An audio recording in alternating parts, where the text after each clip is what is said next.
So we're going ahead with some numericals on the last subtopic that we covered, plate load test. Okay, now the problem statement reads as a plate load test was carried out on a ground having uniform sand stratum up to sufficient depth. The size of the plate used was 30 centimeter by 30 centimeter. Okay, this is the data that is recorded against load. The settlements were recorded. So you have in the first row you have the values of loads in kilonewton. In the second row you have the value of settlement, which is noted down in mm. What is asked is plot load settlement curve, also determine bearing capacity and load that can be taken by column footing of size 1.2 by 1.2 meters in the soil for an allowable settlement of 2 centimeters. Okay, so what is asked, what we are going to do is first we are going to plot this load settlement curve. What do we get from this load settlement curve is against how much load, how much settlement is going to take place. So we have already settlement for 0.75, 1.25, 3.5. Now this is load. Okay, load settlement curve is drawn with y-axis designating settlement and x-axis designating load intensity. This is just a load. Alright, so on x-axis we will convert this load into first load intensity. Then we will plot and we'll find out how much load intensity corresponds to 2 centimeter settlement. Okay. Once we have that load intensity, then from there we can determine the bearing capacity and the load that can be taken by this particular size of footing. So first thing is, how do we determine the load intensity? So load intensity is basically load upon area. What is the area of the plate?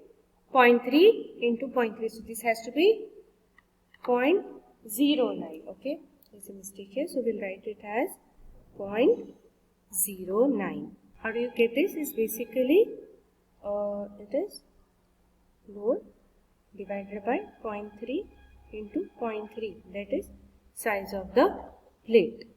What we do, we construct this tabular column of load in the first column, settlement and intensity in the next column. Okay, so whatever is your load divided by 0.09 will give you the load intensity.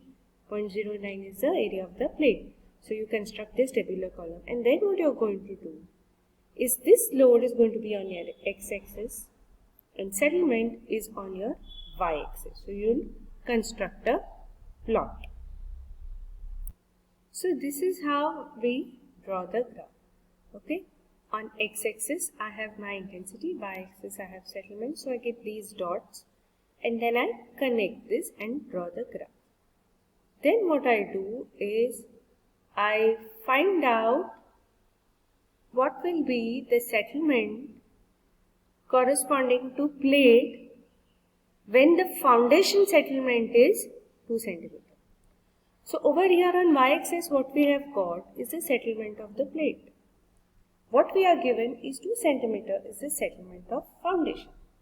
Okay. So if 2 centimeter is the settlement of foundation, we need to know how much will be the corresponding settlement for the plate. So we use this particular formula. SP is equal to SF small b upon capital B into B plus 0.3, B plus 0.3 the whole square. Okay, now what is SP? Settlement for the plate. SF is the settlement of the foundation, which is given to you as 2 centimeters. Small b is the dimension for plate, width of this plate. Capital B is the width of the foundation. So you substitute all this, you get the value of SP as 7.81 mm. Now you have to go back to the curve. So over here, if you see, 7.81 is here, this one. So I have drawn a horizontal line corresponding to 7.81 mm of settlement of the plate. So over there, when I project it back on x-axis, I get the capacity or the intensity, as 520 kilonewton per meter square. So this will be my allowable bearing capacity. So once I know this is the allowable bearing capacity, how much will be the allowable load? Okay, if my footing size is 1.2 by 1.2, 520 is corresponding to 0.3 by 0.3. How much will be corresponding to 1.2 by 1.2? So over here we go back, referring to the curve corresponding to this settlement, the load is 520 kilonewton per meter square, that is Q allowable. So allowable load, this is load intensity, just correct this. Allowable load will be 520 into 1.2 by 1.2, that is 748.8 kilonewton. Now before I continue with the next problem, I want you all to understand when we draw the curve, we drew it on a normal Cartesian axis. What do you mean by a normal Cartesian axis? On this side all the divisions are equidistant. Similarly on y-axis also all the divisions are equidistant.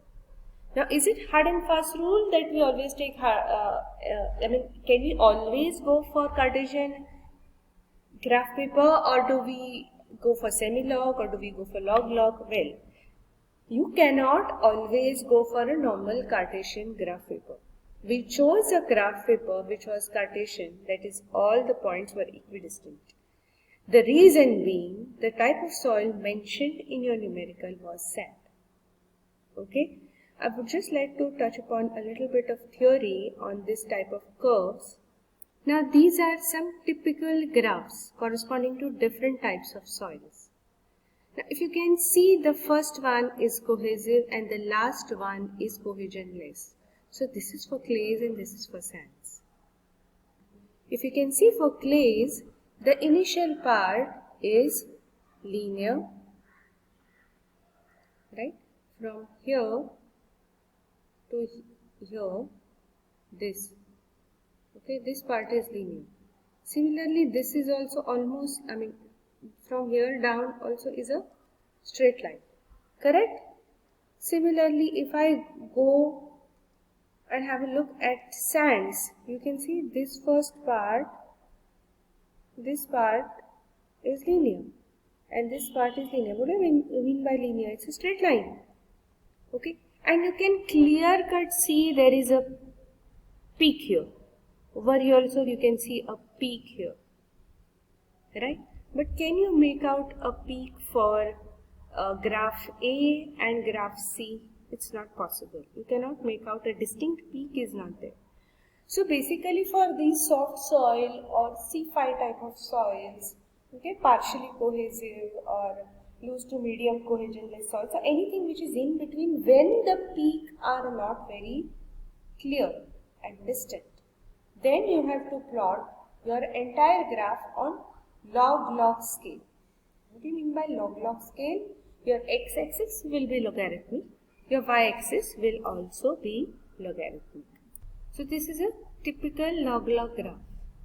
Now over here what they have done, they have drawn settlement on x and pressure on y. Nevertheless, you can imagine that this is exactly rotated, but you can clearly see the lines go straight, then this line goes straight, and when they meet there is a distinct peak.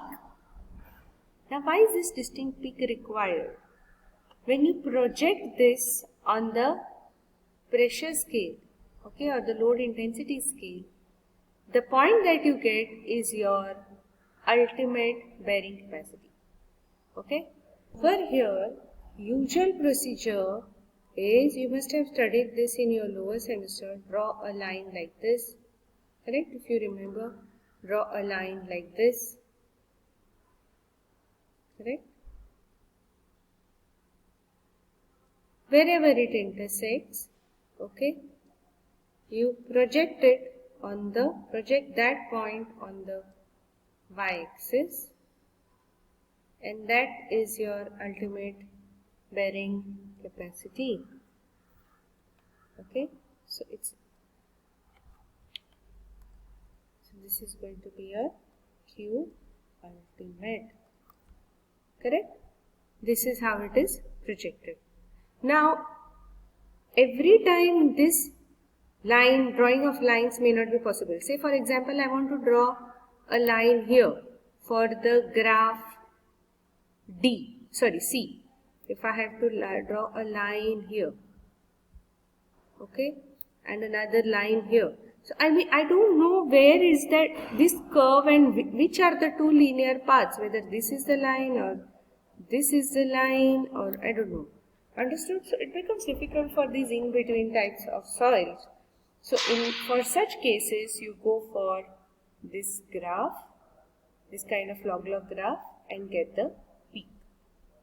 So next we are going to another problem. Now this is something I found in Goa University question papers. A plate load test is conducted using 30 by 30 centimeter plate at a depth of 2 meters. It gave the following load settlement data.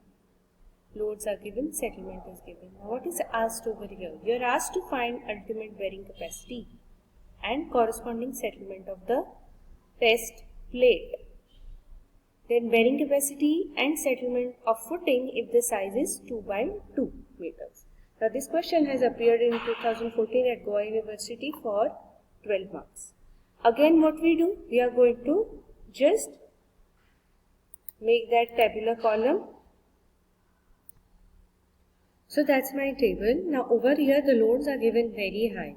So there is something wrong. It's not usually 428 kilonewtons, because in the last problem we had got 4.5. Nevertheless, whatever is the data given, we will just repeat the same procedure that we did last time, but this time drawing of graph will be slightly different. Now over here loads are given in the first tabular column, second is the settlement. You convert into intensity by dividing by the load by area. Again 30 by 30, so 0.3 into 0.3, that is 0.09. You divide this, you will get these figures, correct? Now when you get these figures, okay, I've just tried to write this as 10 raised to 3 because for plotting this will become very difficult for me. So I've written this as 4.8 into 10 raised to 3, 7.5 into 10 raised to 3, 10.2 into all this is multiplied by 10 raised to 3. And then try the graph. Now, what type of graph will it be? This will be log-log or Cartesian. Again, we are told that the type of soil is sand. Now, say in your examination type of soil is not mentioned, okay, you can just assume that it is a sandy soil and draw it on the normal scale. However, if the type of soil is mentioned, saying that it is a loose or it's some dense clay or some loose sand or it's a soft C5 type of soil, then you'll have to go for log-log graph paper. Okay. Now I plotted this. To my good luck, when I plotted, I got the first 3 points like this and the last 3 points like this, and when I crossed both the lines, I got the intersect exactly on the third point. So now I have to find out what is the ultimate load corresponding to this point, right? So what will it be? It will be the load intensity corresponding to the third point. So it was 10.2 into 10 raised to 3 kilonewton per meter square. So now this is the ultimate bearing capacity of the determined for the plate. I need to correlate this to the foundation. So how do I do that? I had discussed this in a last class, right? The equation for sands, a correlation between the ultimate bearing capacity for foundation and plate. So you have QP, that was 10.2. You have to find out QF. P is given to you, small p is given to you. So 10.2 into B is 2 meter foundation divided by 0.3, that is the width of the plate, will be 68. This is 10.3 into 10.2 into 10 raised to 3. So I have just multiplied 10 raised to 3 at the end. So kilonewton per meter square. This will be the ultimate bearing capacity for the foundation of 2 by 2 meter size. Okay. So with this, we are done with the plate load test. In the next video, probably we will discuss the standard penetration.